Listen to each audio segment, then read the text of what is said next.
people know what a beaver is. You can take a baby beaver, you can take it home to your house, and that baby beaver will build a dam.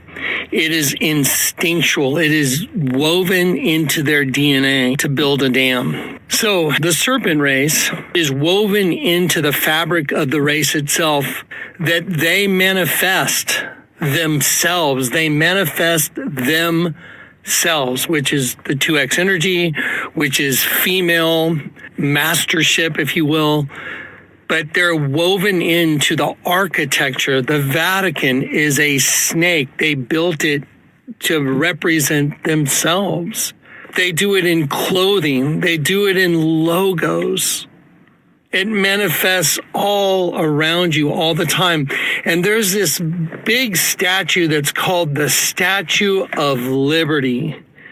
And most people have no idea that the Statue of Liberty is simply a manifestation of the serpent race, mocking the angels, standing on top of this 11-pointed star called a hendecagram. In Jewish Kabbalistic cosmology, a hendecagram is called the kelipot, which means the shell, the peel, the husk, your host body, your shell that you're in. And the hendecagram is a geometric figure. It's an 11-pointed star, but it represents the life cycle of an angel that's being transmuted to something else.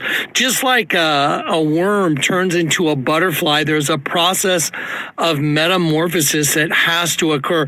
So the Statue of Liberty represents the liberty the angels took to take on a host body. That's why she's standing on top of the shell, because she, the female energy, rules over the shell she's standing on, which is the 11-pointed star, the kelipot, the shell, the peel, the husk, your host body. She's standing on top of that 11-pointed star, which represents the shell the angel is in and is being transmuted by twin female energy.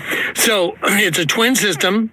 At the top of the hendecagram are two triangles. Each one goes in opposite directions, and they meet together at the bottom where the two become one. That's really where the two energies make the cycle, and down at the bottom, the two are fused into one, therefore amalgamating the transmutation of the angel into the two have become one. When the angel dies, when you die in your host body, you go to the pit.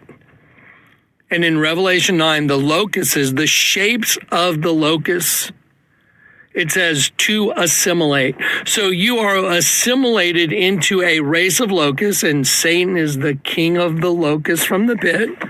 That's why you see the king of the locusts of the pit is the altar in the Vatican, which is the giant bug harvesting semen. But you're transmuted. Every angel is transmuted into a locust from the pit. You know why? Because the angel didn't know he was in a war from the day he was birthed into the system. Ready for round two? I didn't know this was a fight. That's why you're losing. He's birthed into the system. He thinks, oh, wow, you grow up a little bit.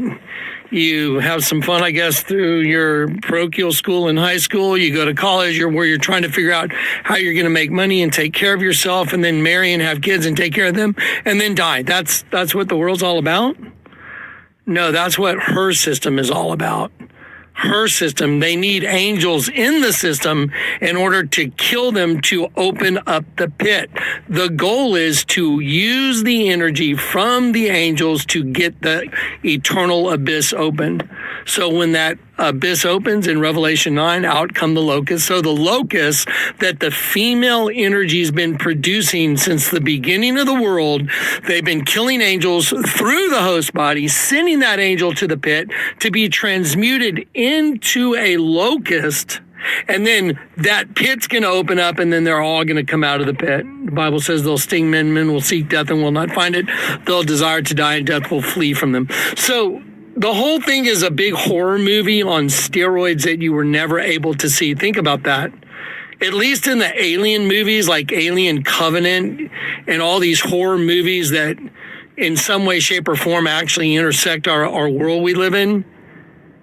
I mean, those movies have some truth in them, a lot of truth in them, but you're able to see the enemy in those movies. Like in this world, you can't even see your enemy, and it's as horrifying as an alien movie. but it's undercover. And the only way to see it is to invert the world, and you'll see the monster. Turn the world upside down, you'll see the evil witch behind everything. You'll see the female energy come out of her, my people, because she set a trap for you. It was called the host body system, twin female reptilian system. Come on in, we'll give you a host body, but we're going to destroy your angelic essence forever by turning you into a locust in the pit. That's what this world is all about. That's why the Statue of Liberty is mocking the angels. She's holding a penis in her hand, standing on top of an 11-pointed star, a hidden decagram, which is opposing energies going opposite directions, meeting together at the bottom, and the two become one, and then they've got you.